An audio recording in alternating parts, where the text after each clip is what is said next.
is Getting Strange, an X-Files Rewatch podcast. I'm Nick. And I'm Kim. And as is normal, we have no news. Yeah, that hasn't changed any since last week. True. At least we do. It does sometimes still happen. I mean, it'd be quite different if we were doing this while the X-Files was airing, but then... Hey, I don't think I had podcasts back then. True. Just have to have radio shows and things. Anyway, so we'll move swiftly on to doing some conspiracy stuff, shall we? Ooh. Does mean we have to do a double conspiracy corner this week. I know. You already threatened that. Okay, so Patient X. Directed by Kim Manners, written by Chris Carter and Frank Spotnitz, and first broadcast on the 1st of March 1998. Guest stars. We've got Chris Owens back, who you might remember as young cigarette smoking man and the Great Mutato. Or possibly you don't remember him as Great Mutato, because that was a lot of makeup. He's had some varied roles. He has. Apparently, he also wasn't acting at this point, and Dave Duchovny put in a good word to get him back into the cast. Oh, that's nice. And Jeffrey Spender, which is who he plays in this episode, was specially written for him. He will be recurring for a while now. Oh, good for him. We also have his mother, Cassandra Spender, played by Veronica Cartwright, who we know from a few things. So, she was in The Birds. Oh, was she? Invasion of the Body Snatchers. Okay. The one we know her for, I think, is Alien. Lambert. She also reprised that for Alien Isolation, like the rest of the cast did. Oh, I didn't know. Is that the original cast in there? That's the original cast in the game, yeah. Well, they're not in the game per se. There's like audio logs you can find of them, and there's a mode you can do it for Escaping the Alien on Nostromo is Dallas, and they're all voiced in there by the original cast. Oh, that's nice. So she still gets to play Lambert. Yeah. She was also in The Witches of Eastwick. Oh, yeah, she was. Speed, though she's uncredited. Oh, okay. Candyman Farewell to the Flesh, which gives us a crossover with Virgil and Canto, so we've got 2 stars from Candyman Farewell to the Flesh have shown up in X-Files. That's the second one, isn't it? It is the second one. Yeah. She was in American Gothic. Okay. Sliders, The Chilling Adventures of Sabrina, and she's a voice in Fallout 4. Oh, okay. So, this is one that came up in the AV Club article, and I went, wait, what? Looked it up, and apparently it's true. It's always been true, but I've never noticed this before in my life. Okay. So, one of our guest stars is Jim Jansen, who plays Dr. Heitz Werber, who's the hypnotist. Okay. He's in Pilot. Is he? Who does he play? He plays the same role. He is the hypnotist at the end of the episode who hypnotizes Billy Miles. Oh, that's nice. That's a good bit of continuity. It is. I mean, I have never noticed it's him before in my life, but yeah. Mm. But he's also been in Parks and Rec, The Office. He was in AI, the Haley Joel Osment one. Okay. Third Rock from the Sun, Deep Space Nine, The Fresh Prince of Bel-Air, and in Death Becomes Her. Okay. Okay, so now we get into some of the slightly weird ones. George Murdoch played Second Elder. Mm-hmm. This is the first time we've actually been able to credit any of these people, because normally they don't appear on the credit list or in any kind of acknowledgement that we'd actually sort of pick up on. Mm. He was in the 1966 Batman. He was in Star Trek Next Generation. He will show up in Fight the Future, but then most of the Syndicate will make it to that film. Here's the good one. He's in Star Trek 5. Which one's 5? The one where they go to find God. Oh, yeah. He plays God. Oh. Or the godlike entity, because it's not actually God, you know. Mm. He's appeared in Seinfeld and Looney Tunes Back in Action. Oh. Also Torchwood Miracle Day, which is the second special. Yeah. The less good one. It's the less good one, yeah. Okay, and then we get Third Elder, who was played by John Moore, and confusingly, he's sometimes credited as Second Elder, and sometimes he's credited as Third Elder. Okay, weird. He's the younger-looking member of the Syndicate who has more lines. All right. Because the older guy is Second Elder, and First Elder, everyone knows who First Elder is. Yeah. Anyway, so Third Elder guy, John Moore, was in Get Carter, the remake. He was in Pitch Black. He will show up in Millennium. He's in Dreamcatcher. And in a film where I not really relevant to us, don't normally mention it, but I have to. A film called Shadow Realm. Shadow Realm. I have to wonder. It came in like 2002. Is that where 4Kids got it from? Could be. So, do you have a synopsis for this one? I do. In Kazakhstan, 2 men see an unknown object fall from the sky. When they arrive at the impact site, they witness a man being burned alive, and later one of them is killed by a mysterious figure with a disfigured face. The next day, Marita arrives to lead an investigation of UN peacekeepers. She runs into Alex Krycek, who has caught the other survivor, who is named Dmitri. Krycek tells Marita to tell her superiors that it is all going to hell. Meanwhile, Mulder attends a lecture at MIT where the testimony of Cassandra Spender is being presented as an alien abductee. Mulder argues against the other members of the lecture regarding the existence of extraterrestrial life, claiming that it is a lie created to cover up the program of medical experimentation on civilians run by the military-industrial complex. When the lecture ends, Mulder is met by Dr. Heitz Werber, who is surprised to see that Mulder has lost his belief in alien life since the last time they met. Werber tells Mulder that he is Cassandra's doctor and asks him to visit her. Krycek has beaten Dmitri into telling him what he saw and orders his Russian colleagues to infect him with the black oil in Tunguska. Back in the United States, Werber introduces Mulder to Cassandra, who considers him a hero of hers. She claims the aliens are in a state of upheaval and that she will be abducted by them again. Mulder tells Cassandra there's nothing he can do for her and leaves. In Russia, Krycek, working against the orders of his superiors, kidnaps the infected Dmitri and flees to the US, sewing the boy's eyes, nose and mouth shut to keep the black oil from leaving his body. Agent Spender approaches Scully at the FBI and tells her of a fear of reputational damage if any of his colleagues learn about what his mother considers the truth. He tells Scully to keep Mulder away from Cassandra. Marita reports to the syndicate about what happened in Kazakhstan, and they discuss the colonization which is meant to begin at a much later date. Krycek offers Dmitri to the syndicate in exchange for all their research on a vaccine. Meanwhile, Scully talks to Mulder about his meeting with Cassandra.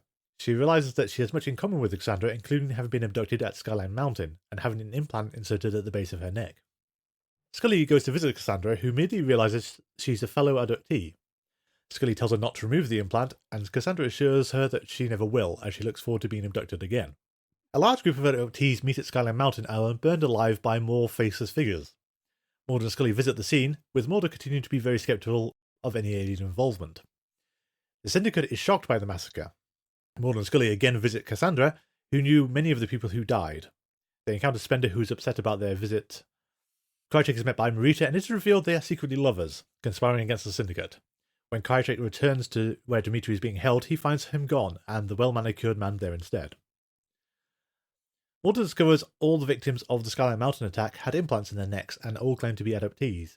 He believes they were led there by the military, not aliens.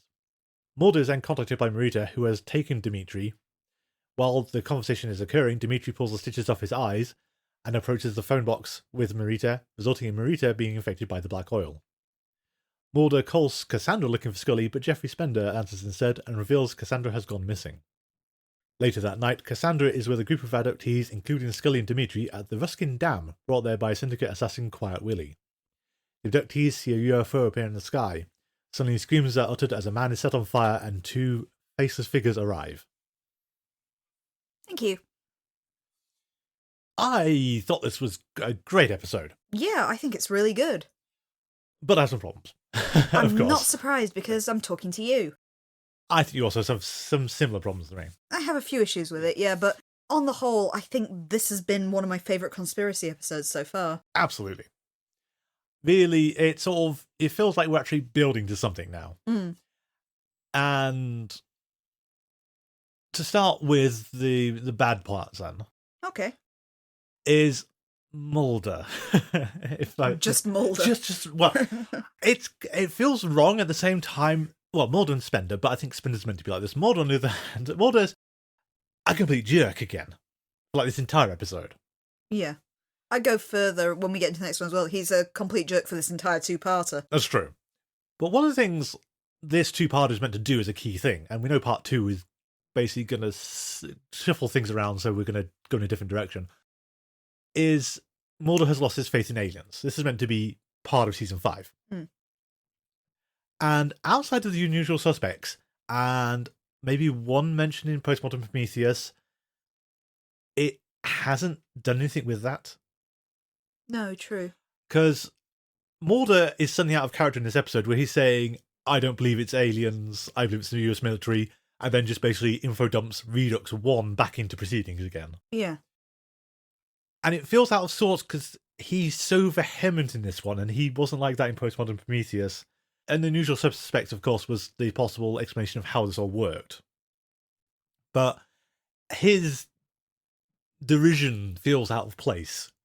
As I think the AV Club review noted, Aliens is sort of less stupid than some of the other stuff he's believed this season.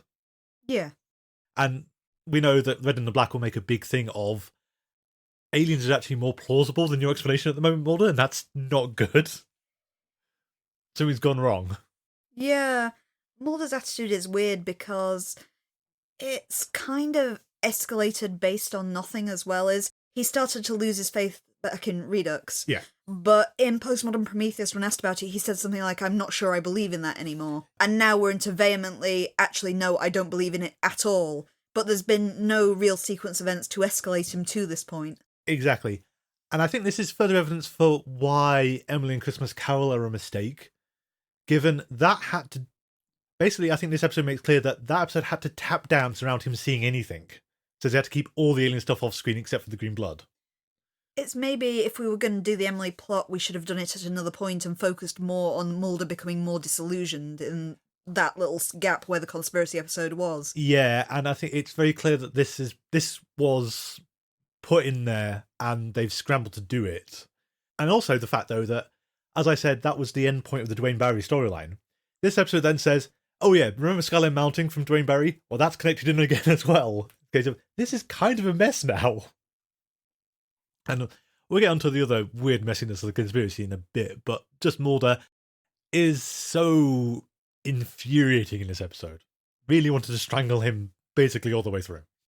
Yeah, Mulder has been kind of going that way for me for a while, and it's weird watching it as an adult, as I might have said previously, as a teenager, I felt more on Mulder's side, and you supported him, and you got more frustrated with Scully saying, because as a kid you just see Mulder's right, why the hell can't Scully see that? But now it's just Team Scully, and it's like, Scully, why are you sticking so loyally with this person? Just ditch him. Yes, ditch him. And he's got no respect for you, apart from in the odd episode where he does have respect for you. Yeah, and it's sort of just flip-flopping backwards and forwards. Mm. But, yeah, the hostility he exhibits in this episode is just out of step with everything we've seen up to this point. It's even the weirdness of him still taking a part on that kind of panel about alien abductions when he doesn't believe, is even the other panelists around him are baffled, saying, Mulder, this isn't what you said last time you were on this panel. Because evidently they're expecting him to be a supporter and he comes in there as a kind of skeptic. Yeah, it's really odd. Also, again, we keep coming back to this whole, why has Mulder been fired today? Are you, as an FBI agent, allowed to do this kind of thing? Because I think generally you don't. Well, previously we saw, like with Fallen Angel, where he's writing under a pseudonym. Yeah, and this time, no, he's just FBI agent Fox Mulder. But what's going on? It'd be it's not just being the laughingstock of the Bureau, it'd be one of those things where you're not supposed to link yourself to this kind of business because you're bringing them down, with the FBI employing this lunatic. Yeah, and you can again imagine like Fox News having a field day with this kind of thing. Yeah. This is where your tax laws are going. This guy is on this panel about your alien life. It'd be like the equivalent of when a politician says something mad and it tanks their career. You'd be having somebody who's in this public eye in a position of responsibility with a gun saying insane things. Well, I can't think of the Frasier episode with the guy who believes in aliens, and Frasier inadvertently tanks his political career. Yeah, it's that sort of idea when you're in a kind of government office like this. Yeah, it's how he does it. I just don't understand.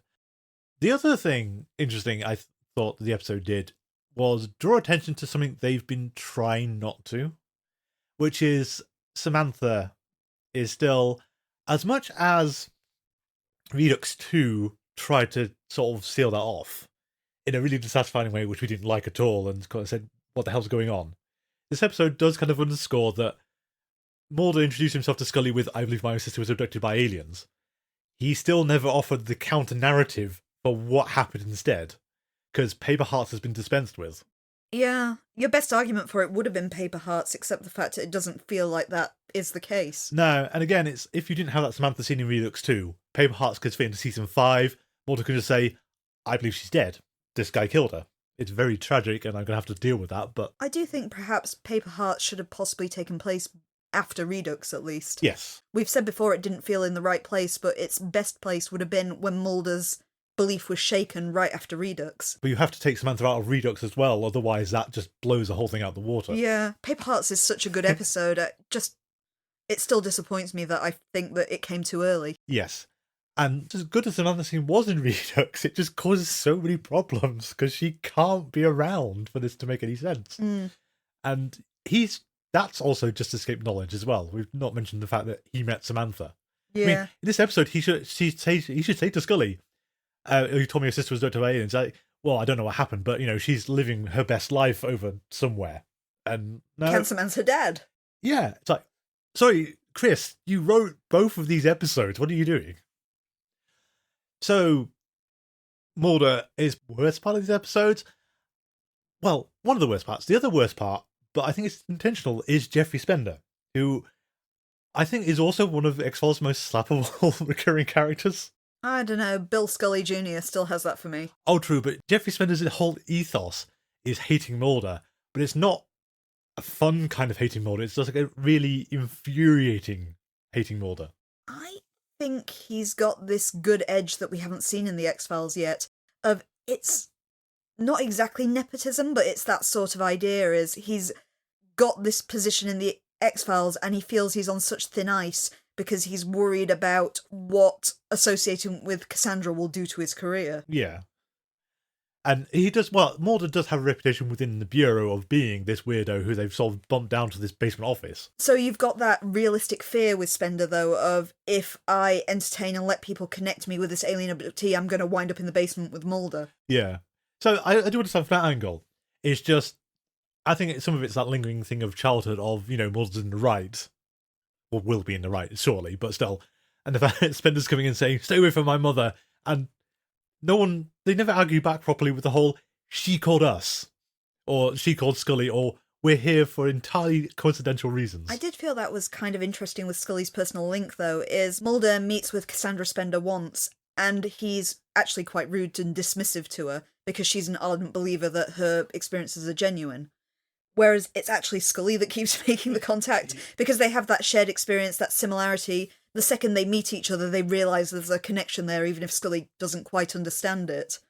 So it's actually her that's the one that's kind of aggravating Spender through this episode. Yeah, but he's blinkered, though. It's got to be Mulder who's doing this. It has to be kooky Mulder. Scully's the skeptic, Scully's respected, it can't be her. It is an interesting about face, so that's good.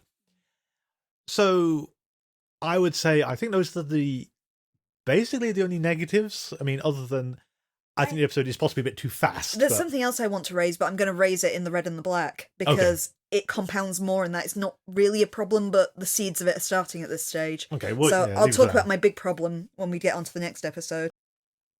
To start with a weird point, just because it's bugged me every time since I've seen this episode the first time, is, so, Marita, you're sleeping with Krycek.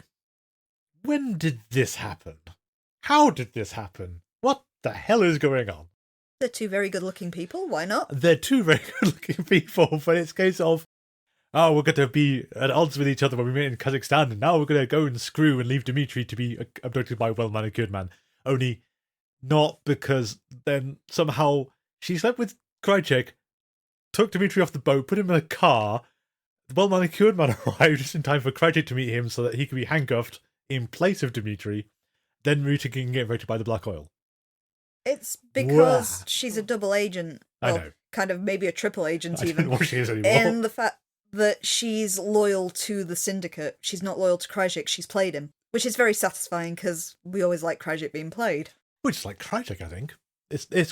As someone, I think the AV Club review was saying, it's always good to see Krycek and Mulder bounce off each other. And it's a case of, why don't we get more of this? They're good because you're never sure how far you can trust Krycek, because you know he's always serving his best interests. Yes. And it's not always clear what his best interests are, so you don't know how badly Mulder's come off through this. Yeah, this one, and it's again into the red and black, is Krycek seems to be more on the level than he's been for a long time. There's not a lot of duplicity going on. There's a deal. Syndicate, though. Interesting. Shall we move on? Let's do the Syndicate, because I think there's a weird bit about that. So we know Marita is in communication with Cigarette Smoking Man. I don't think we expected to see her report directly to the Syndicate like that. Apparently that's a very interestingly shot scene, because she's in a room with a lot of powerful, scary individuals, and Chris Carter didn't want her to seem weak. So he's done a lot of interesting things with the camera angles to make her seem larger and more powerful within this. Okay. One thing I thought of, though, it was like one of the worst rooms for a presentation I've ever seen. Like, they don't rearrange the room to do this presentation. She's just standing there, and they're all clustered around her. But one thing I liked in the previous episode with the Syndicate, and sort of pointed out when we did Piper Maru, was until Piper Maru, the Syndicate never said anything overt like UFO or alien or anything. This episode, all the constraints are off because they're mentioning colonization, they're saying aliens multiple times, abductees, plan, it's much more alien colonists, it's like we're getting all the buzzwords. What happened to all your euphemisms, guys? I think we don't need to be subtle for the audience's sake anymore. There's no doubt what we're talking about, is there? There isn't, but then it's kind of odd that since we're doing a Restore Mulder's Faith two-parter, that we've just sort of, even the Syndicate, who we were pretty sure we knew what they were on about, have just thrown all the guard lines off. It's interesting, though, we have more of a sense of what they're up to, which again I think this is more getting everything into place for the film. So we've got to say, the black oil has become a huge concern, given it was quite late on. That was season 3 when it first came up, and it's only been shown like once since then. You also have the clarity now of it's, I think, vaguely been alluded to before, of the fact that they don't have a vaccine for it. So now it's the pressing concern if this is becoming more prevalent and they're not ready for this kind of apocalypse that's coming. Yeah. Quite what they plan to do in this face of an apocalypse, especially since they seem to be on the alien side. I think it's more, and again, we're still reading between the lines here, the idea that they've got some sort of deal with the colonists that will spare them, but they need to have this vaccine ready, and that's where we're struggling. Yeah. It's interesting, but at the same time, you've got a comment from Well Manicured Man saying in the final days, people will be gathering in these big groups to be abducted. And I kind of want the answer to why is that happening, because surely that's going to be initiated from the alien side of why would they be doing this? Because he said it's not when colonization happens, it's in days up to colonization, which is odd. Yeah, that's one of the issues I've got with the conspiracy at the moment, and it might be just that we're missing a piece still, is we're still unclear who exactly is abducting these people. Because we know they're abducted, they've got the chip in the neck. With Scully, it seemed like a governmental thing, which is kind of supported by all this kind of overstealing and cloning technology and stuff, which all seems to be instigated by the government. But in this one, we see them kind of gathering, and it seems to be instigated by the aliens. So it's, have the chip's been hacked? Have the aliens got some way of controlling this military technology, which presumably came from them originally? Or have the aliens actually been abducting people in cahoots with the military all along for this cloning program? And it's just not decidedly clear how that connection works. No, and you all laughed at me for saying I wasn't clear on Dwayne Barry, because with everything in place, you go... I think up to this point, I would have said 100% it's the government. Yeah, but overall you go... But this has just kind of muddied the water a little bit. And I'm not going to say it's a problem yet, because it could just be that we're missing the piece that helps us understand this. We are seeing this kind of piecemeal, and we're slowly building this understanding of the conspiracy. But it's been made more opaque for no good reason. Yeah. Interesting, though, you mentioned the chip, because I have a suspicion that they've... Again, we can remember this, is there a show Bible? And if there is, do they read it? And I think with the chip's concerned, they don't. Because we've suddenly got, who made that chip in your neck, Scully? Well, you got a shipping manifest in Nissan 731, which was sent to the research place and to the custodian of this Japanese doctor. So it was made by an Earth electronics firm, Mulder. We know this. And also, that connection seems to have disappeared, is since 731, we haven't really mentioned the Japanese scientists again. Oh no, they've just gone... To be fair to Mulder, we can, if we're going to be charitable, and we shouldn't be charitable, we can say the chip in Scully's neck originally, yeah, that came from this batch. The one she's got at the moment came from that vault in the Pentagon. You can make the case he doesn't know where that one's from. I don't think that's what they meant, though. They meant the original the chip is mysterious because they've forgotten what 731 did. Yeah. It's clear that these chips, wherever they came from, all function the same way due to the kind of close encounters of the third kind bits where Scully and Cassandra are both getting this message, this instinct to move to a certain place. You see them both kind of touching their necks and things like that. And on the Constellation. Yeah, the Constellation. I tried to do some research into what that is because no one seems to have commented. As far as I can tell looking at star charts, it's Cassiopeia. Okay. Which, presumably, Cassandra is our reason for that, which is not great, but... The two Greek myths aren't connected in any way, but I guess they both are Greek myths, but then again, a lot of constellations are. Well, yes, but I'm guessing that's why the choice is made, because otherwise you do Orion's Belt. Maybe it's because Men in Black was out at this point, I think, and that made a big thing of Orion's Belt, and they said, whoa, okay, we need to do something else. Yeah, I don't think it's exact to what she's drawing, but it's the closest constellation I could find anyway, was Cassiopeia. I think Cassandra's naming's kind of interesting, though, because I do know that myth. As in the legend, she was kind of cursed by Apollo, so she would always have prophecies that she said that were true, but nobody would believe these prophecies. Which is what happened. Which is exactly what Cassandra does in these, so it's a nice kind of choice of name for her. I'm going to say that's exactly why she was named Cassandra ultimately, but yeah. Mm. So I like that, and I do like the mystery of them drawing out the star sign and things, and as you said, the close encounters nature of it. Which it's very much like drawing. Is it Devil's Peak in? Yeah, Close Encounters. Yeah, it's Close Encounters was referenced in Pilot as one of the inspirations, so it's not a surprise to see that coming back in. You also had it referenced in Jose Chung as well. Yes, a little more obliquely and comedically, but yeah. Skyland Mountain is an interesting one to come back to, because back before this one happened, you just sort of put money on Skyland Mountain is never going to be relevant again.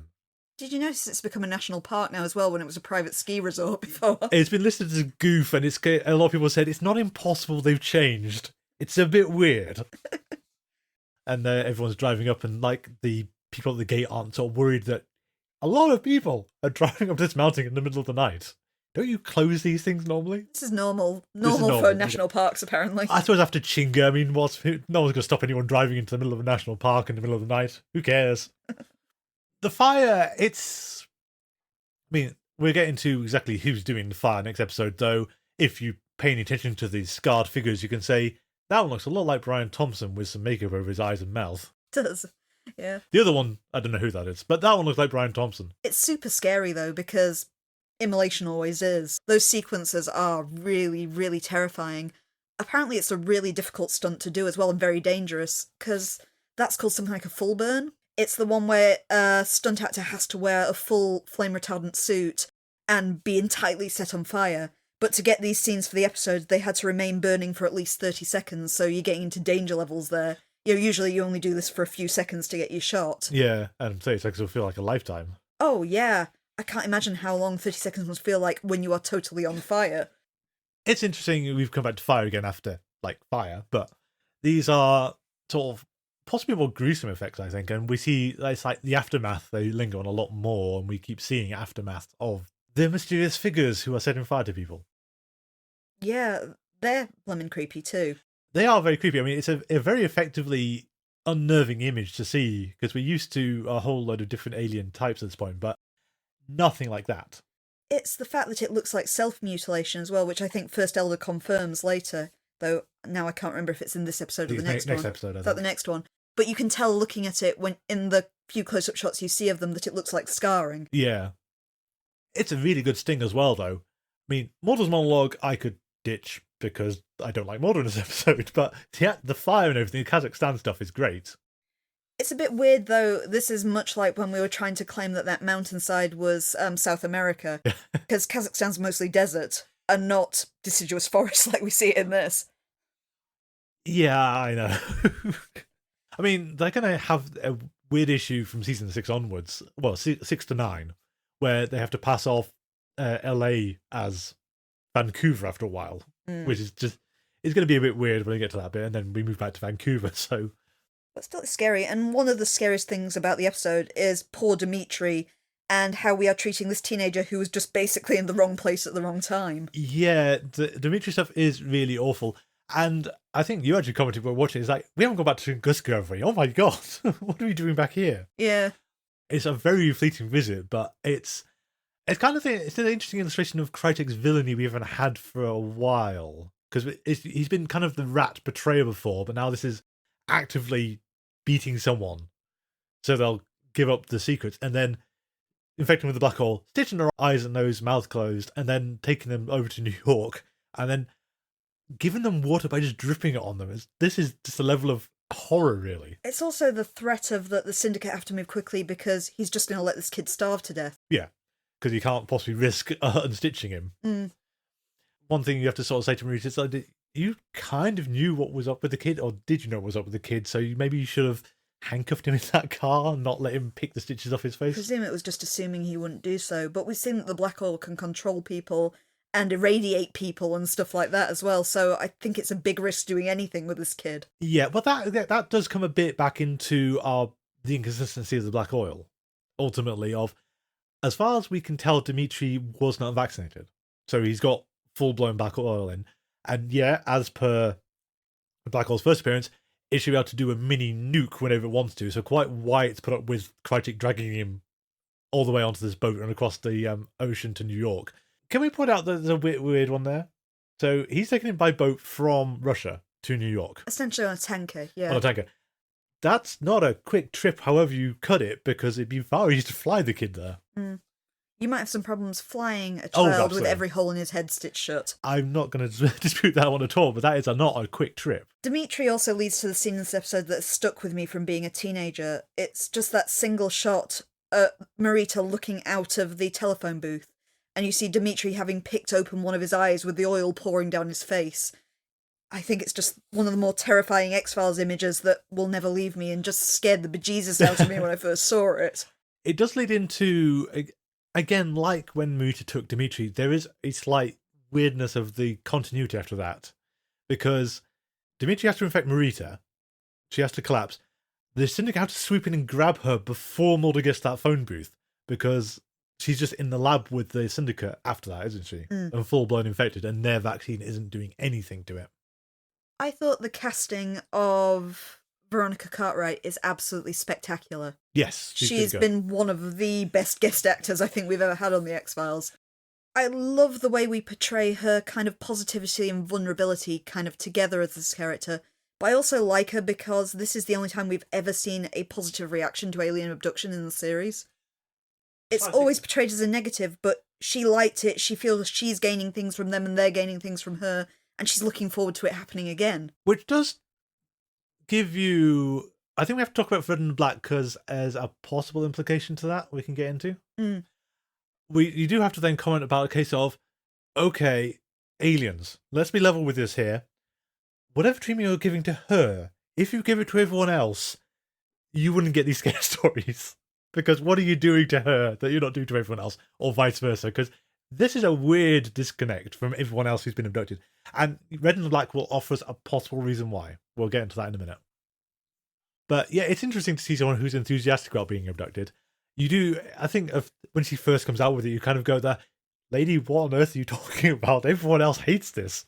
Well, the way she first portrays it as well makes it sound like it's something she's making up, and it's quickly becoming apparent, again, it's just the fact that we're not believing the true prophecy. Because she, very early on, brings up the fact that the aliens are up in upheaval, there are warring factions, something is going horribly wrong. Which, by the end of the episode, we're starting to get a feeling that that might actually be the case. Yeah, it's one of these ones of, why does she know that and the Syndicate don't?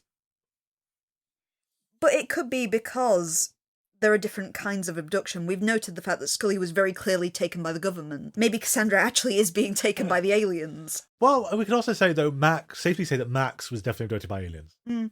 So you could have an idea that, to a degree, Mulder's right that some of this is the government's doing, but some of it is actually aliens as well, and we just can't see that connection. True, although then Scully still makes that very difficult, though, doesn't she? Being right in the middle of someone who has gone through the abduction process and where she was put into a train car with a Japanese scientist. Chris, we're never going to let you forget this because you wrote this, dude, and you didn't have to, and you've just made everything complicated. But I like the ending as well. The cliffhanger ending is great, and Quiet Willie's here again, who is just there because grey-haired man couldn't be got in for an episode. I like how the Syndicate gives him orders in this one, because they don't even direct a question towards him. They just say something and Quiet Willie just gets up and walks out the room because he's picked up what he needs to do. And that's the kind of level of euphemism I'm used to them operating at. Yeah. And he's dragged Cassandra off to this abduction site. Actually, that's the bit where I go, why has he done that? That's weird. Why has he done that? Why has he done that? So I'm just realising this. I presume it's because she couldn't take herself there. But why is Quiet Willie helping her? Maybe he's an abductee. Well, I suppose there is that. There's nothing to say he isn't. There isn't. Other than you think this to come up earlier, but... But Cassandra's institutionalised and also a wheelchair user, so it's one of those things where even if she's getting the impetus to go, she can't get herself there easily.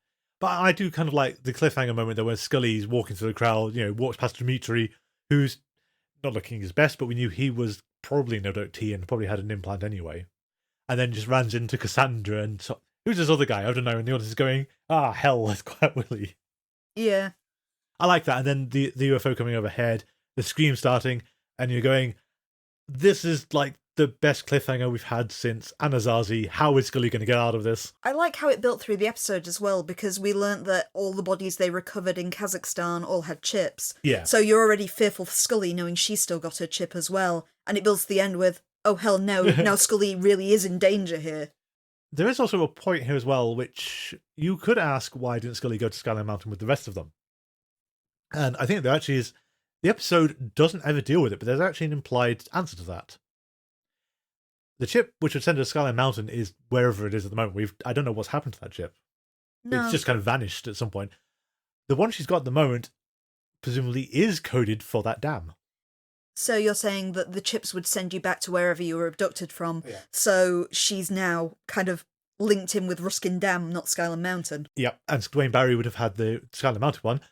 Fortunately, Dwayne Barry didn't have the implant in the right place. Oh my god, the conspiracy's a mess. It might also be if it's sending you back to just the closest place, because Dimitri originally went to Kazakhstan, and now he's going to Ruskin Bridge, so you might just be called to the closest beacon near you or something like that. I suppose that does make sense as well. I liked how the episode ends as well, not only with that really brutal cliffhanger, but it's the screams of the burning people going over the black screen at the end. It's a really intense ending for the episode. Well, particularly as they're not far from Scully when we cut to black, it's a case of, are we actually going to do it? Are we going to have an alien bounty to be Scully for the rest of the season? It's another one where we've said that because we know the movie's coming, we know she's probably okay. Yeah. But at the same time, it could have easily been, and that's Scully gone. Yes. It's worth taking the film in this context because this was March 1988, and the film was the summer of 1998, so we'd have had all manner of trailers from this point, and I think it would have been very clear that from the trailers that we're dealing a tangle with aliens in some capacity. In fact, I think the script had leaked by this point.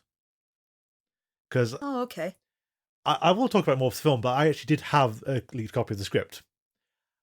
But yeah, I think it was clear that the film was going to deal with aliens, so Mulder had to be shuffled into a different mindset, and we had to basically throw everything from Gethsemane and Redux out in favour of the new thing. Do we have anything else for this episode, or shall we see how Scully survived being set on fire? Yeah, I think we'll move on. Let's do the red and the black. It's kind of disappointing that the way she survived being set on fire isn't like a Daenerys Targaryen kind of why she survived being set on fire. Because that would have been a shock. So, The Red and the Black was directed by Chris Carter, written by Chris Carter and Frank Spotnitz, and first broadcast on the 8th of March 1998. Basically, everyone in the previous episode is in this one, with one extra guest star, and we'll get to him, because he's quite significant. And one other exception, which is Jen Forgey, who played the nurse. Okay. Can you possibly guess what she does other than being a nurse? Based on the previous ones I've done like this. She's either in Frasier or she's a voice actor. She's a voice actor. She's done anime dubs. She's in Inuyasha, Ranma Half, and Mobile Suit Gundam. It's so weird. Keep finding these X-Files extras who are just voice actors. Oh, bless. So, the elders are back. Oh, see, Skinner's in this one. We used to say Skinner's in this one and he was in the last one, but Krycek and Marita. But they go without saying. Veronica Cartwright is just about it. It is new footage because her name does appear on the credits, but she's barely in it. But there is a little bit of new stuff that was done separately from the ending of Patient X. With that in mind, would you like to give us a synopsis of The Red and the Black? Yep, sure. Deep in the wildernesses of Quebec, we see somebody sitting in a log cabin writing a letter addressed to their son. They express a hope that they may soon reconcile. We see that the envelope is addressed to the FBI, and he gives it to a boy to take to be posted. Mulder arrives at the Ruskin Dam to find a lot of burned corpses, including ones that clearly belong to Quiet Willie and Dimitri. He quickly learns that Scully was found nearby with approximately 50 other survivors. She luckily is only suffering from exposure and minor burns. Spender also arrives looking for his mother, who is still missing. Mulder meets with Scully in hospital and discusses the incident, but she can't remember anything. Mulder also meets with Spender, who warns him not to get involved with his mother at all. We still have not found Cassandra. We cut to the well-manicured man and the other elders of the syndicate, who are watching as their American black oil vaccine is administered to Marita, who is, as we previously noted, infected with the black oil. Later, the well-manicured man pays a visit to Krycek, who is being held prisoner aboard the freighter he came in on. He believes that the Russians must possess a functional vaccine, or else there's no reason why Krycek would have infected Dimitri. Well-manicured man and the syndicate are very keen to get their hands on a working vaccine, because this is the only way they will be able to resist the alien colonists.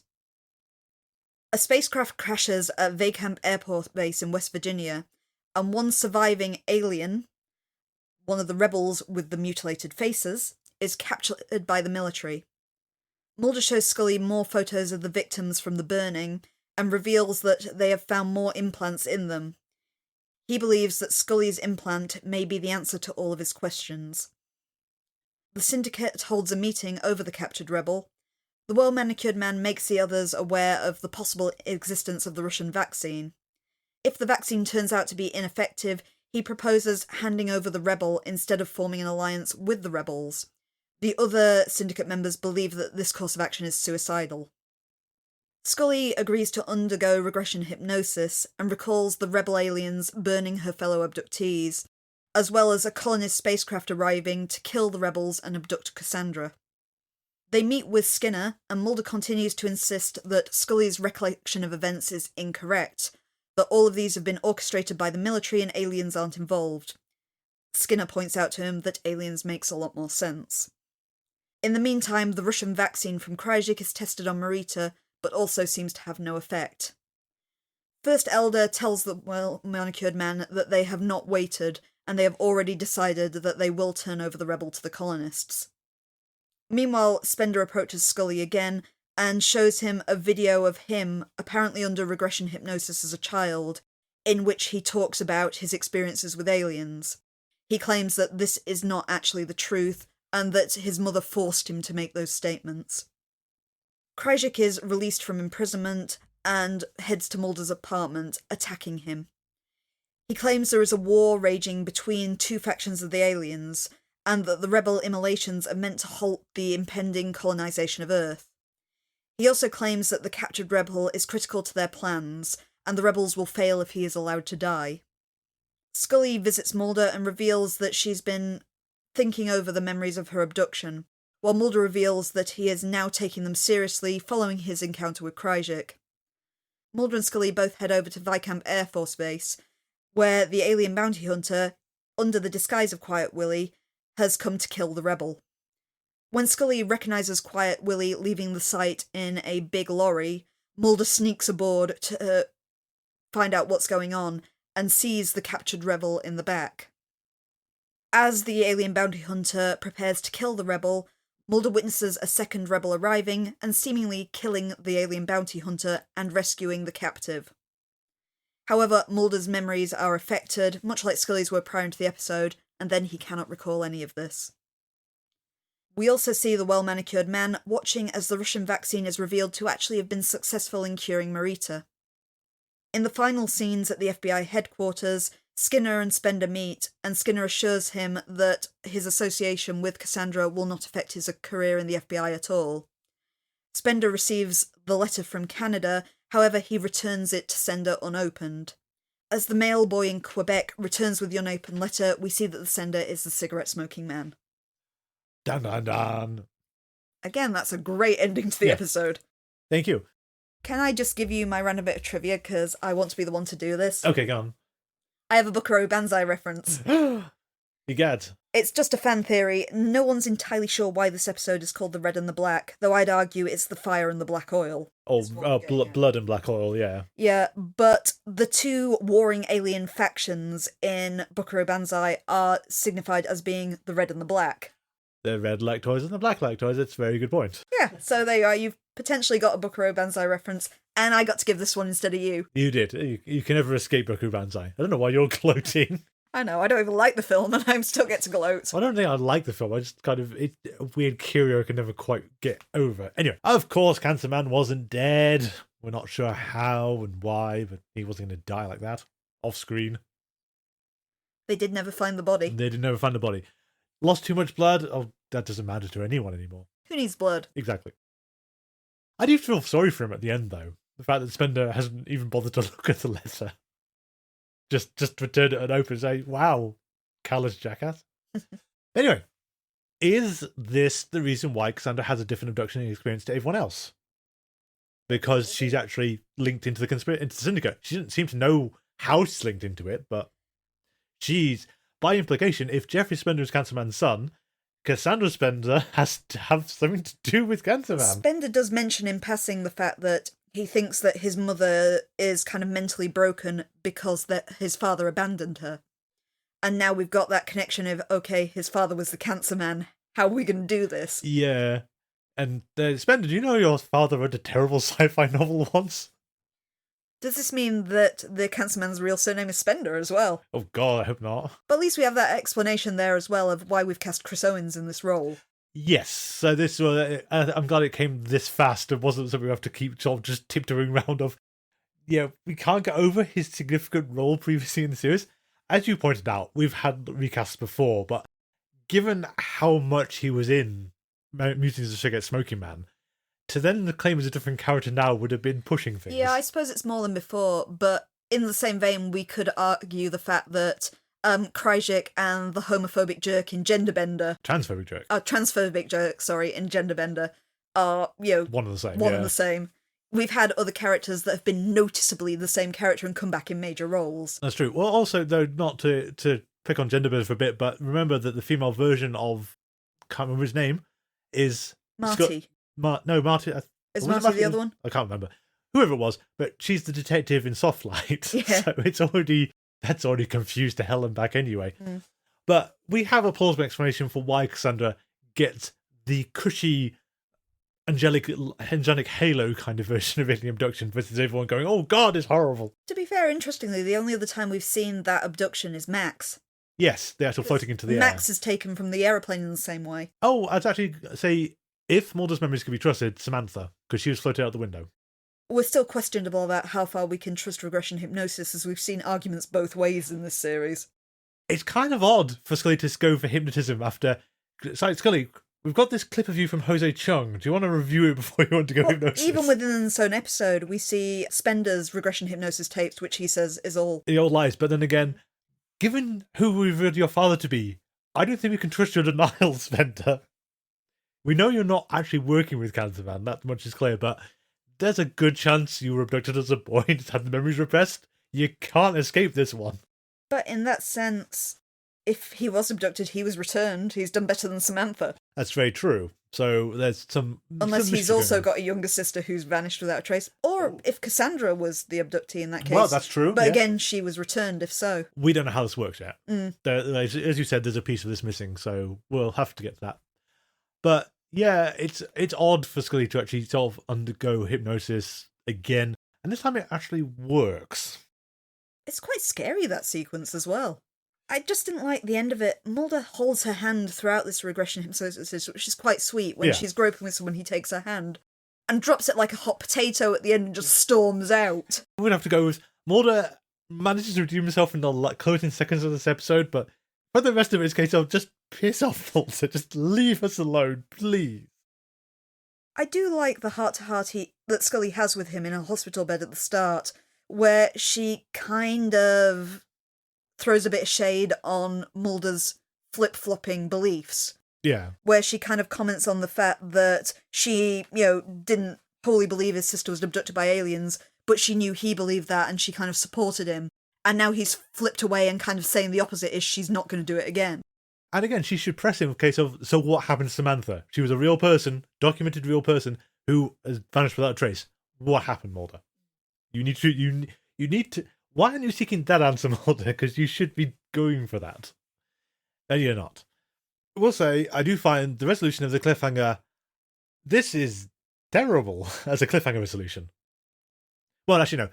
To lie, it's half terrible, half good. Because alien spaceship coming in, convenient timing, sure, but I can go with that because it's the colonists coming in and destroying the rebels. That's fine. It's an incredible shot as well. It looks really great, and it's a case of we haven't seen aliens deploy kind of beam weapons before. This is a new thing. This is a new thing we haven't seen them do before.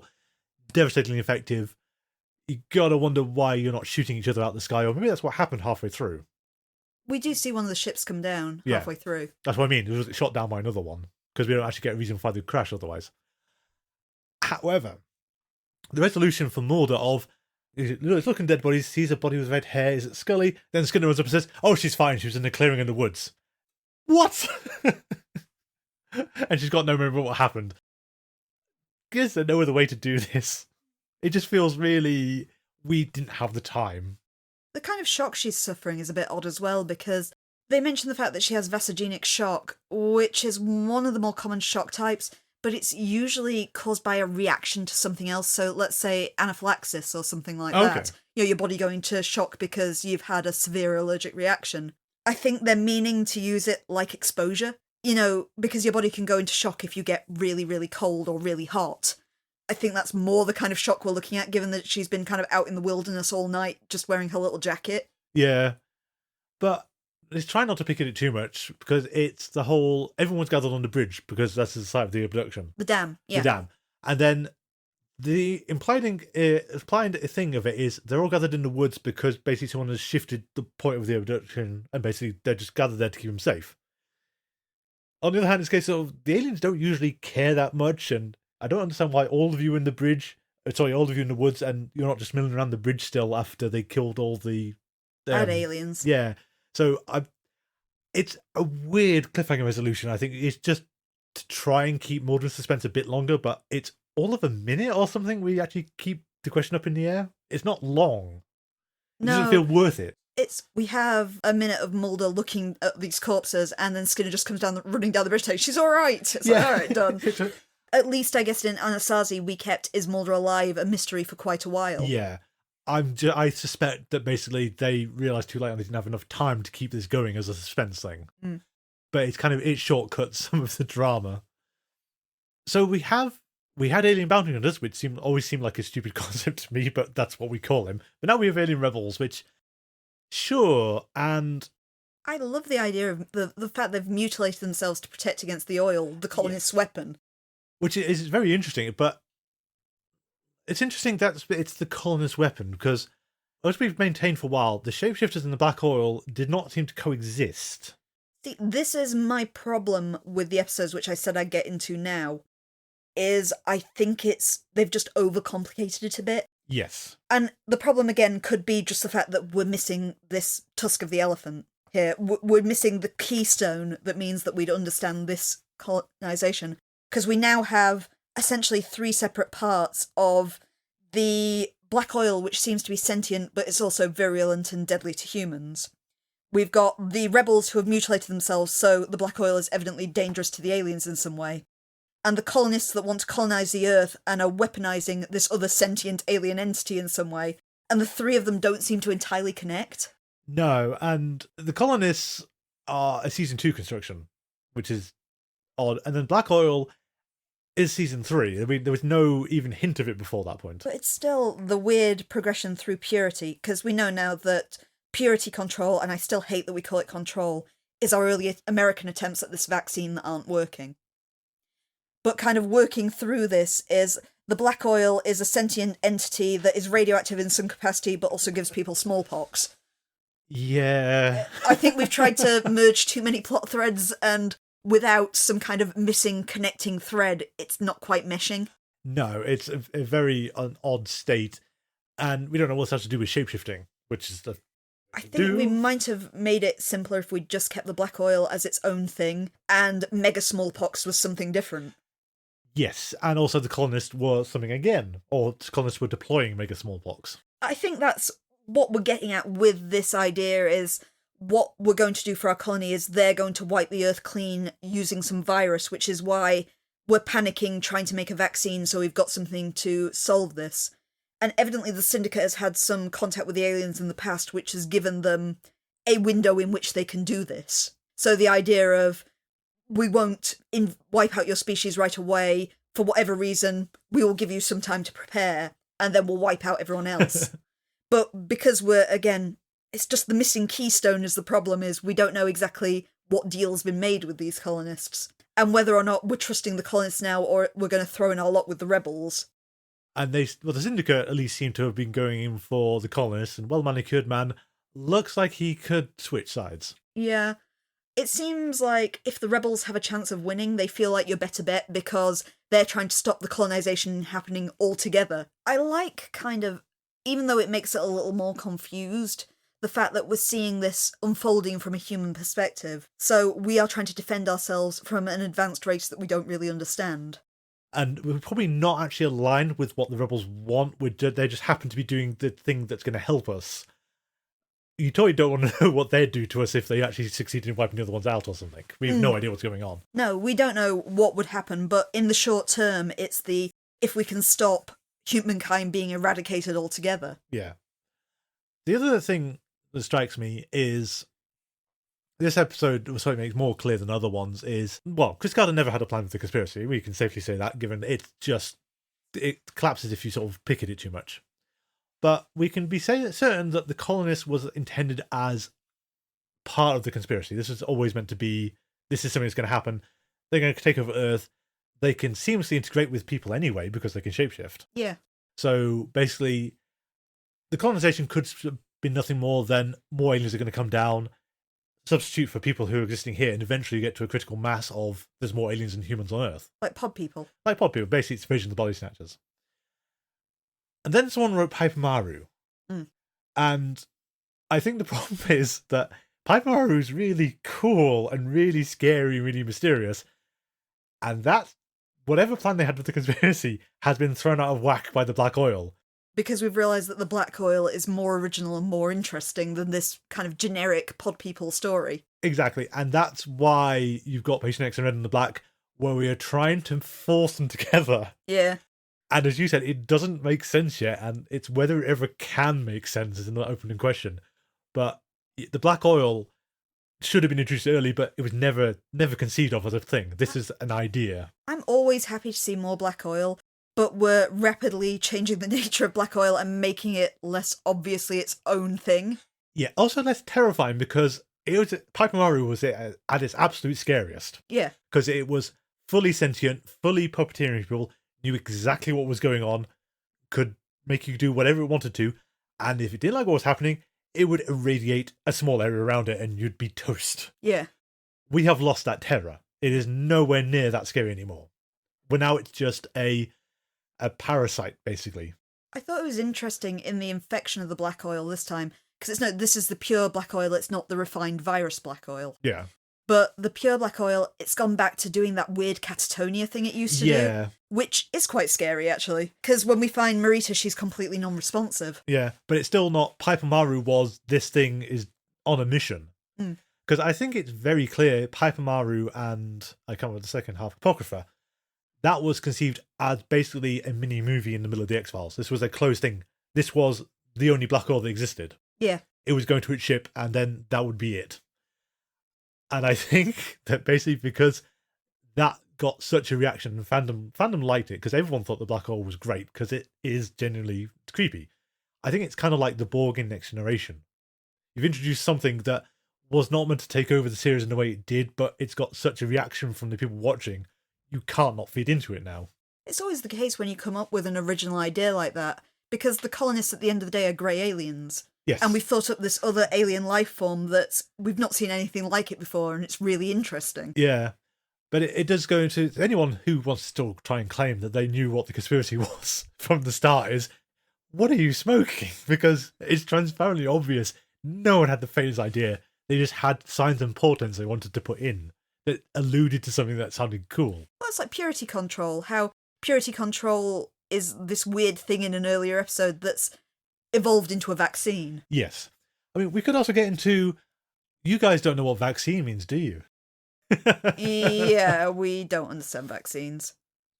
So, for the record, A vaccine is where you introduce a small amount of a similar virus to a person's body, so they build up an immunity to a worse virus, basically. So the very famous case, in fact in the case of smallpox, is they used exposure to a less dangerous similar virus called cowpox, which is survivable, because if you build up an immunity to cowpox, you also become immune to smallpox. And this is why vaccine is called vaccine, because vaca is cow, obviously. Yeah. It all comes together.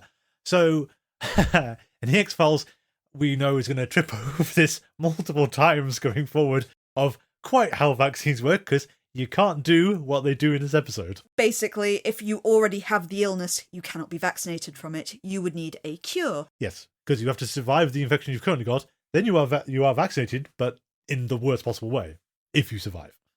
Which black oil doesn't seem to be survivable, but that... Technically speaking, it is, because if the black oil voluntarily leaves your body. Well, this is the thing, it's a case of, why didn't they say, okay, so Marita, right, if we put her over a bit of spikes or something and gave the black oil a convenient place to slither out, it's going to go off somewhere else. I suppose you've got your vaccination idea in here, is this, as we noted, is the pure black oil. So the idea of we're making a vaccine from the pure black oil, which will make mega smallpox survivable. However, this is not how you do it. No. I do think that basically it's just science terms thrown around, because while I like the idea the Russians have developed the vaccine to the black oil because they've done horrible experiments on Tunguska. On one hand, you want to say, are you telling me the US government hasn't done this? If the events of Redux are meant to make any sense at all anymore, given the fact you seem to be just tossing them out the window at this stage, but if the US government is prepared to do that kind of weird biological research, why haven't they been doing black oil research at the same time? Because you could. But anyway, so the implication, though, is Russia has done horrible medical experiments. The US somehow doesn't want to get the vaccine for the black oil, despite the whole fate of the human race being in balance. So Russia's done it, which I kind of like. Going to have to say, in terms of scientific research, not sure how you managed to do this, given that you're dealing with a weird sentient alien entity that's in motor oil, because we've completely neglected that little bit of the black oil. That it's not the oil itself, it's something living in it. Yeah, but it needs oil as a medium, and also the oil will go inside you when you're infected, and the biology of this creature is really kind of just nonsense, isn't it? It's still cool. It's really cool. I don't want to diss the black oil. I think Mulder's explanation of it being motor oil was a mistake. Because that, to go back to Piper, I can't remember it at the time, but I always thought there was meant to be an implication that ultimately that crash plane at the bottom of the sea was less about the pilot and it was more about what was in the engine. Like, the engines had been filled with this stuff they discovered was the black oil. Okay. And they had to scuttle the plane to stop it infecting anyone. That's an interesting idea. Otherwise, you get into a very difficult thing of why oil, other than they're digging out the earth. But, guys, that's not how petroleum works quite like that. Raw oil doesn't have the characteristics that you're describing, because you have to process oil to get I think you've got oil. to suspend disbelief there I a bit. know. But it's difficult that when Mulder then sort of brings up motor oil and says, oh, it's perfectly normal motor oil, or whatever he said, just slightly radioactive. That's a problem. Because that means it has to go through a refinery to get there. If you just said, it's just undiluted oil that someone sort of dug up from an oil well, I'll leave it and never mention it again. But they don't. The other thing I'm not 100% on, and I tried to Google this and nobody seems 100% on it, is what Krycek hoped to achieve in these episodes. That's a very good point. Because Krycek has come with a boy who knows something. We never actually find out what he knows because he gets incinerated. Who he's infected with the black oil to ensure that if anyone tries to get this boy's information, they'll get infected, like Marita does. Yeah. But at the same time, Krycek has a working vaccine, so the only logic is he's gone to America to negotiate for a vaccine, but he has the vaccine too, so what does he need from America? Yes, because he asked for their vaccine research, so what is going on? But he's got the working vaccine, so he already has the working vaccine. He didn't need their What research. does he need from them? It's kind of... I don't get it. And the internet could not explain this to me either. Well, I think we discussed it a little while ago, was when does he hand it over? Because that is absolutely bafflingly filmed if there is a scene of him giving it to Well Manicured Man, because I don't think you see the vial exchange hands. You see Well Manicured inferring that Krycek must have it somewhere nearby. Yeah. And you've got to assume that off-screen Krycek goes, yep, here it is. Well, I thought when he kicked the boxes when they fell over that it would roll out or something, but that's not how that scene is shot. No. You've made me realise. There's that big thing of, finding out what the boy knew. Mm. I think the problem for the audience is we saw it, because all the boy's going to tell them is what the sting was. Which is presumably the same information that Krycek divulges to Mulder later. Yeah, and so I think the problem with that is, in any other X-Files episode, you wouldn't know what the boy saw, because we've seen it. We're not meant to know what he saw. That's how these mysteries work, is you never hear the direct raw words. You always get someone giving you the edited highlights or something. Yeah. It's, this is a very typical Lovecraft trick of it's always kept one step removed to basically insulate you so you're not exposed to the full madness or whatever, so you can have the inference of madness. You have somebody not doing terribly well who divulges you the story of what happened to him. And then you as a reader read that version of it. Like Frankenstein. That works perfectly well. And most Lovecraft stories work this way. Mm. So I think that's a weird choice for this episode, is that we know what Dimitri knows. And we're not meant to have more knowledge than the characters. That's actually really weird. Yeah, true. We're always meant to be slightly in the dark. And again, that comes back to the syndicate's euphemisms, is we know what they're getting at. We can't be sure what they're saying. This one, they drop most of the pretenses and just say, yeah, we'll hand over the alien rebel. There's an intergalactic war happening. Yeah, it's Tuesday. We're used to this. That scene with the crash is really flipping cool as well. It is. The rebel ship coming down. That's apparently the biggest prop spaceship they've ever used. It was about 60 foot long. Oh, wow. And they even made it look like a realistic crash. First of all, you have the numerous explosions as it goes down, but they also kind of put the prop down and dragged it to make an enormous groove through the earth to give the impression that the spaceship had actually come down in that field, which I thought was actually quite a good attention to detail. In fact, on the whole, this episode was incredibly complicated to film because they had a lot of these special effects shots.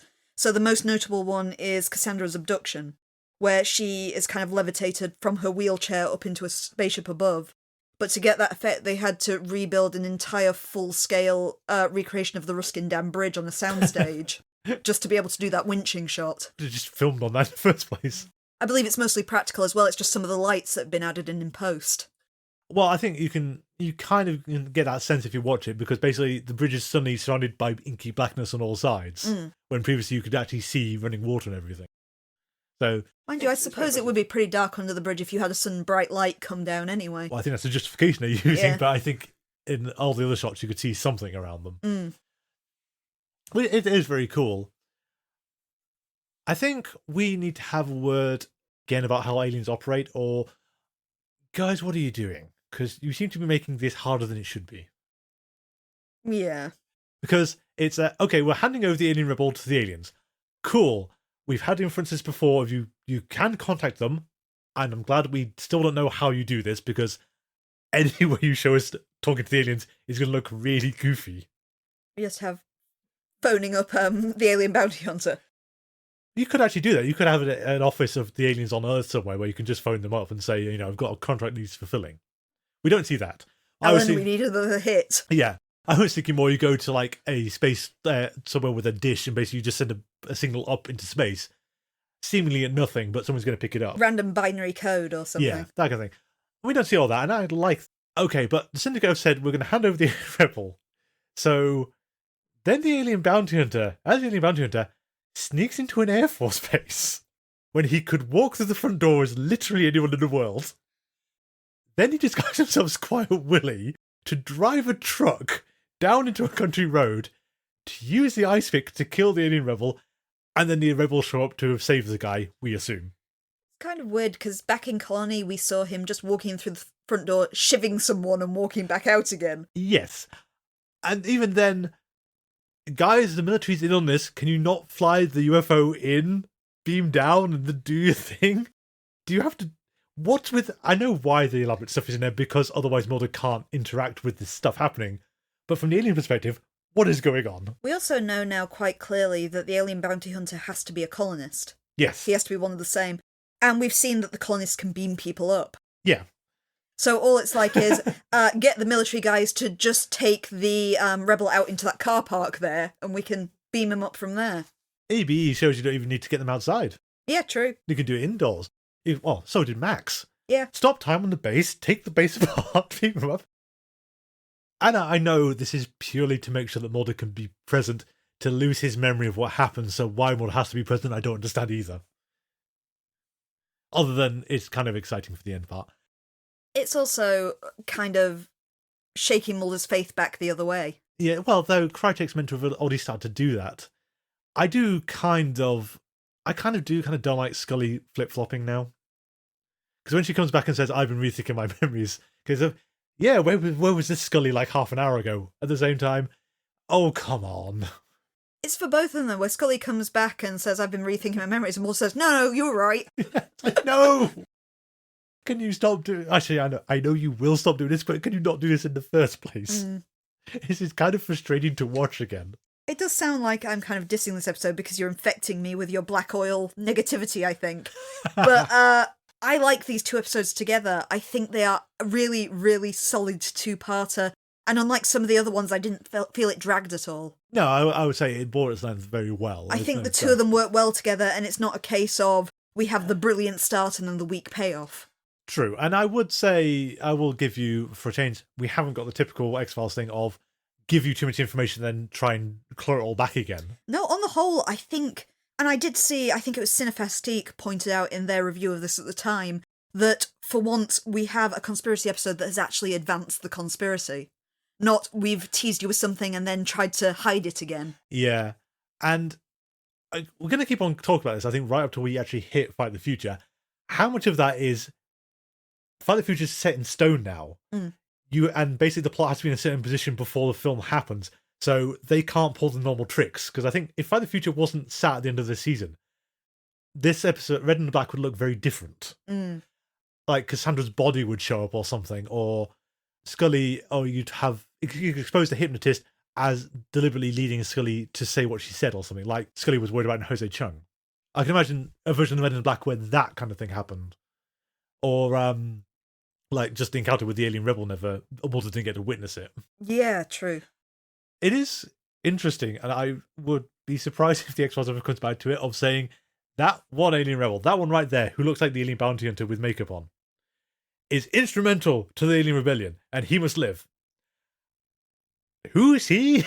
I kind of thought that was a bit odd when Krycek said the rebellion will fall apart if this one guy dies. It's like, is he the only rebel? No, there's clearly two of them, because the other one comes in teleporting at the end, but is he John Connor from Terminator or something? What's going on Why in the is aliens? this one guy so important? I suppose, of course, it's us not having the keystone again, is there could be a reason, like this could be their leader that's about to be destroyed or something like that. It's an odd thing. I mean, again, it's kind of cool. Basically, I'm going to call him John Connor from now on, because that's the one that springs to mind of you have to have this guy alive or everything falls apart. I really like the scene directly after Scully's regression hypnosis where they take the tapes to Skinner. I just think it's a hilarious scene for many things. One is, this is Mulder at his absolute pinnacle of being a jerk, where they play the tape and Skinner says, well, what do you make of it? And Scully says, oh, it's shocking, I don't even remember seeing these. And Mulder says, well, it's not atypical of cases like this. But then he goes through this whole thing about how it was staged, how Cassandra was taken by a military aircraft, which I'm going to say is I still think is what happened to Scully. How Mulder all the way through this is sounding like he knows better than Scully's lived experiences that she's recalled. And then at the end, Skinner just says, the aliens is more convincing. Yeah. It always has bugged me, and it's one of those sticking points about Redux 1 and 2, which is, I've never let go of, is the speed and adherence Mulder brought into what Krycek said has never worked for me, and this episode is kind of one of the illustrations of why. I think the problem with it is he's not transforming what Krycek said, he's basically saying the same things. It's not developed or embellished or anything, or given a new meaning. I think it's weird as well when you look at the flip side too, is we believed Krycek so quickly and so wholly, but Krycek of all people comes and says the opposite. This guy who has been historically untrustworthy and now we're starting to believe again. Yeah, that's it's not even coming from someone like the well-manicured man who you might be more inclined to believe. Yes. It's Krycek. I mean, I did wonder, and I'd forgotten, and obviously it didn't happen, if well-manicured man would come and pay Mulder a visit and then sort of just say, that guy Krycek is full of rubbish. Don't believe him. I do like seeing Mulder and Krycek together. The other thing I really liked about this episode, and this two-parter as a whole, because it leads into it from the last one, is the fact that we see that the syndicate is reactionary. Yes. They do have a plan to a degree, but they know that this plan is fairly weak, and they're trying to do like everything they can to, prevent, not necessarily prevent, to ensure their survival during this colonization, which seems to be a given fact. Yeah, and they have a timetable, though the timing of it feels like they missed a trick. It does seem that they know the date that this should occur, and now they're shaken because things seem to be moving faster than they were told it would. Yeah, but they say 12 years is what their timeline is. But that makes it 2010. Do you not want to just shift it 2 years? Just go for that one. Yeah, that's a good point. Yeah, just 2 years Nostradamus. difference. Yeah. Get 14 years off, and then you'd have everyone would go, I see what you're doing now. Yeah. 2010, not really significant, unless you're an Anasazi Clark fan. But you kind of feel their fear in a way. They know that one of the early signs of the colonization happening are the abductees gathering in places, and when you see this suddenly start to happen years before it's supposed to, it's the, oh hell, we're not ready, we're all gonna die. Yeah, so I do like that bit as well. It's interesting to see them operate with cigarette smoking man not hanging around, because basically they've lost their scapegoat. It's normally we blame that guy, but he's dead. Feels more that kind of well-manicured is starting to take that position.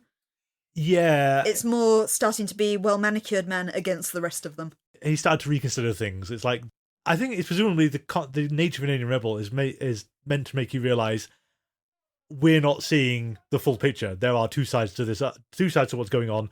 We've been given one. We don't know what the inverse is. Yeah. Are we backing the wrong horse? Yeah.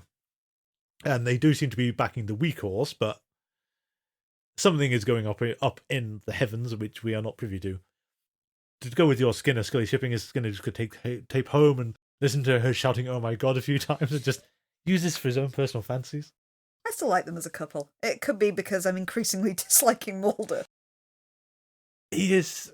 It's at least we get the sense, and I kind of know that basically he's now on the right track again. We're not going to have to put up with him being annoying. And again, it comes back to that weird thing of how he behaved in Patient X is still out of step with how he's been all season. It doesn't feel right. Yeah. And it's not built to, and it's not earned, and it just feels out of the blue. And I think this is something that originally I didn't experience so much because Patient X, like a lot of the X-Files 2-parters and 3-parters, was done as a single videotape. So we bought this as a film. Yeah, of course. And so, and of course they brought this out early, so we got this ahead of the series actually being broadcast at all in the UK. Okay. So basically Patient X was like, you watched Gethsemane Redux 2 was a whole film. And then before Series 5 started, Patient X came out as a tape, so we watched that. And then you link the two of them together. So, he lost his faith in Redux 2. Patient X is that continual point, and the point where he shifts back into believing again. And then when you watch Season 5, you're not quite ready for, Mulder doesn't actually exhibit what I expect him to exhibit for the entire season. At least we seem to be getting over this little speed bump now. We do. I mean, it's just an infuriating stall. I mean, we made a whole load of stuff in Redux 2 of you could push the X-Files into a completely different direction with this. And they haven't, and they've just walked half a season back. I think the galling thing is this was a delaying tactic, and you can't get away from the whole. This is just to basically void out half a season, so we can do this big episode before the film is sort of trundling into view. So we've got to do one more conspiracy or two more conspiracy episodes before we get to the film. That has to pay off XYZ and lead into Series 6, although it wasn't intended to at this point. I think there has been some debate in some circles of, does the presence of the film negatively impact this season? Because I think it might do. Yeah, I feel it definitely does. I think I mentioned it last week, but we've had some gem episodes in this season, though they have largely been the Monster of the Week ones. Yes. I think this little conspiracy arc, as much as I want to kick Mulder for most of it, this is the only bit of the conspiracy so far that I think has felt particularly strong. Yes. I mean, Emily, the more time goes on, the more Emily and Christmas Carol are blatantly obvious, a stopgap, written very hurriedly, and had to really carefully tiptoe around a few things to make sure that it wasn't going to upset this episode. And then it's just mangled some of the setup. And I think Redux's problem is Scully was dying through those episodes and we barely focused on it. It should have been more about Scully than it really was. Yes, and also I am never going to stop being the horse of Mulder believes Krycek with astonishingly little backup and evidence. I know Mulder's whole thing is faith, and he's done bad things like this before, because like Colony, when he believed that Gregor clones, they were Gregor clones. It's the weird thing with Mulder is he's normally very quick to believe the supernatural explanation, but with Krycek, for some reason, he very quickly believes the mundane explanation. Yeah, and my former criticism of that I will sort of let go with the whole sort of he believes it very easily. Mulder believes everything very easily, but it was the vehemence he adheres to Redux feels wrong with everything else. Yeah. Because you said that's the inverse of how he normally operates. He will normally reject this out of hand. I think you see it more if you compare Redux to EBE. Because in EBE, he realises that the government is making something look like it's an elaborate hoax to fool him. Yeah. In Redux, we kind of go the other way. It's the government are making things look like alien abductions as an elaborate hoax to cover this up. So it's the complete inverse of what he was claiming in EBE. And the EBE one we know is correct. Yes. And I also thought that we did say last week that basically we have to take the funny episodes out of context, otherwise the series collapses. You're going to say Jose Chung? This point was made to him in Jose Chung over the course of like 3 minutes, and he was quite happy to disregard that. And Jack Schaefer gave Mulder about as much evidence as Krycek did. Yeah, true. I think I want to talk about Spender a bit too, because I like what this episode sets up for Spender becoming a reoccurring antagonist. I mentioned last time that it's almost nepotism, kind of what Spender is. In this episode, it's clear it is, and the fact that Skinner has begun to clock that this is nepotism, and this is very similar to his experiences with the Cancer Man. The patron outside the office with a high level of influence, I think Skinner puts it, he knows that, well, Skinner might believe the Cancer Man is still dead, but at the same time, it's something similar to that, and Skinner can sense it. In the same time, over the course of the episode, Mulder has made this enemy who has backing in high places, because even though Skinner assures Spender that Cassandra is not going to affect his career in any way, he's left aware that Mulder has opened an X-file about his mother. Yeah, which also was a bit like just a personal snub to Spender. So it's away from my mother. Oh, Mulder's opened an X-file about her. To be fair to Spender, I'm not sure this is how the FBI works, because aren't the X-files the unclassified files, so basically the case has to be given to the FBI. You can't just create a case file. But Mulder does, because he's got at least 2 about Scully. I know. I think this is one of those, the procedural stuff breaks down as well, though. It's a case of, the original concept of the X-files, though, was the unclassifiable stuff. We also see it in the video game, though, where we've had items in the inventory in the video game which are files. And they are files set out properly with the header and the, what's the crime and stuff like that going through. So the X-file is no different to these normal files. It's just the burden of proof is a bit more evasive, or as Scully said in Jose Chung, it's got a better conclusion than some of our cases. Yeah. We said it earlier, it's something like Mulder has a 60% success rate. It's like, that doesn't sound high. No, but it's above the Bureau mainstream, apparently. It's like, oh my god. So, yeah, well, we know that Jeffrey Spender has recurring alter ego. He's actually listed in a bunch of future episodes, so we've got that to go with. I think he's going to be with us for quite a while. It's kind of nice to have another antagonist within the FBI as well, because since Skinner's been got on side and the Cancer Man's been essentially done away with for the time being, we're lacking that internal threat. Yeah. I mean, one thing, and it feels a bit stupid to throw this out, but we are sure that Spender is Cancer Man's son and not, say, his clone.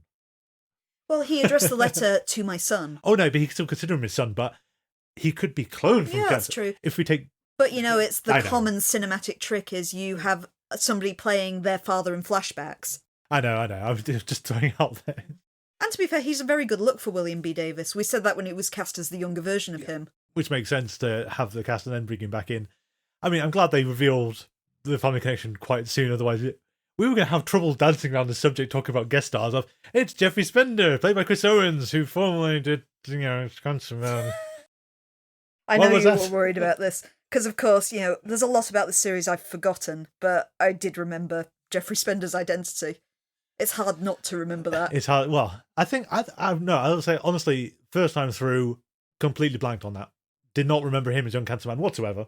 Oh, really? Because again, given the nature of the videotape releases, basically everything was out of order. So, remember, the Cigarette Smoking Man was like 1997 sometime. Then there's a long break.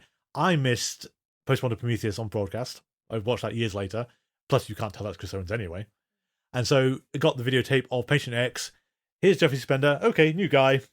Not paying attention to the credits. So from the way I watched the series, because I started on Detours, I'd only seen him as the Great Mutato previously, and I would not have made that connection. Oh, exactly. So for me, it didn't mean anything for them to be bringing back this actor. Yeah, and given the revelation of Spender being Hanselman's son happened so fast, fandom speculation didn't kick into gear over it. Yeah.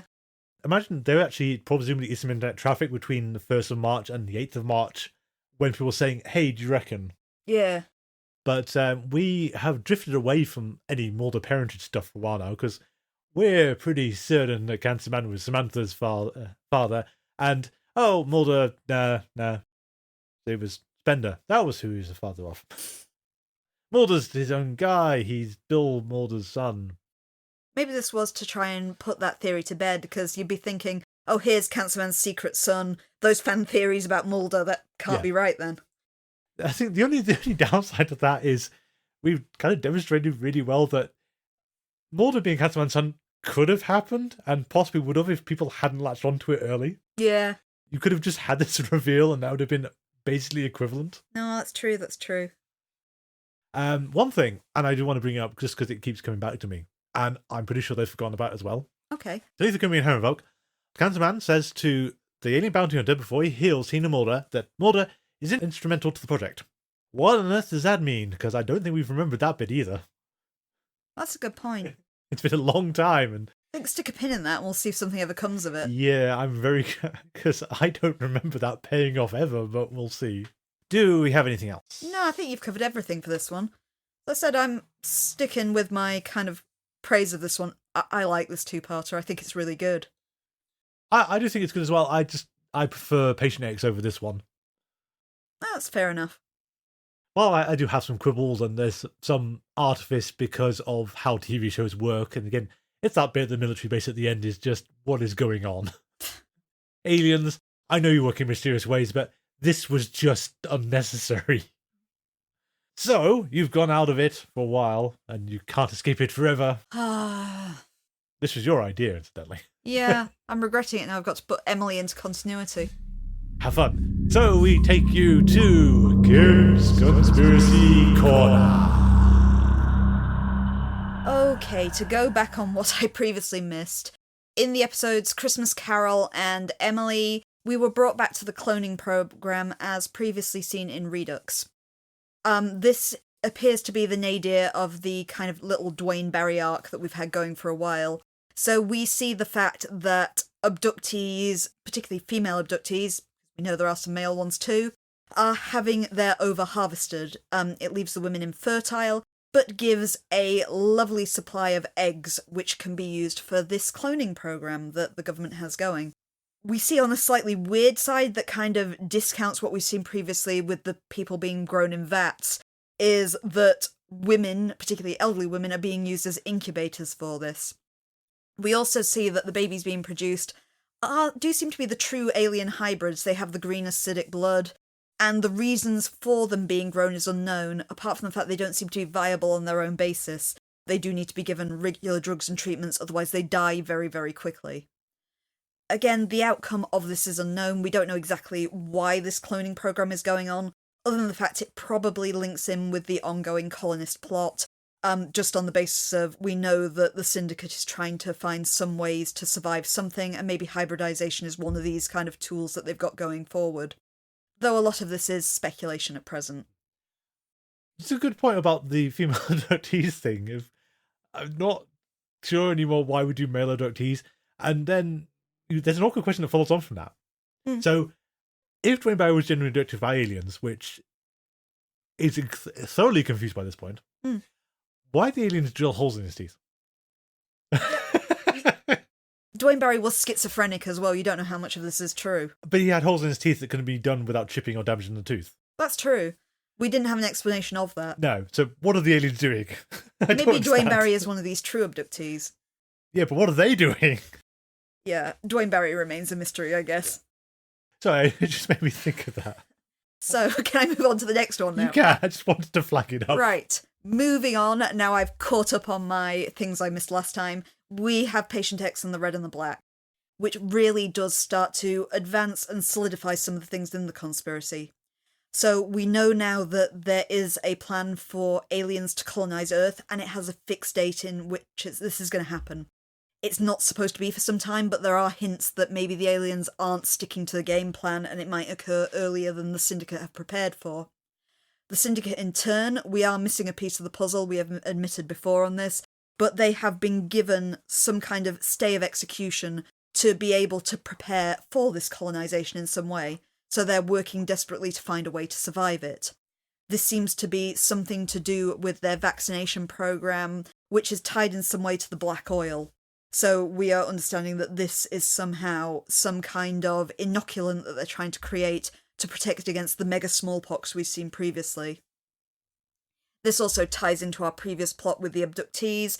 We know that they are connected in some way to this because of the smallpox records, and so this is probably tied in with the abductions that we've seen previously that look like they've been government orchestrated, which include Scully's.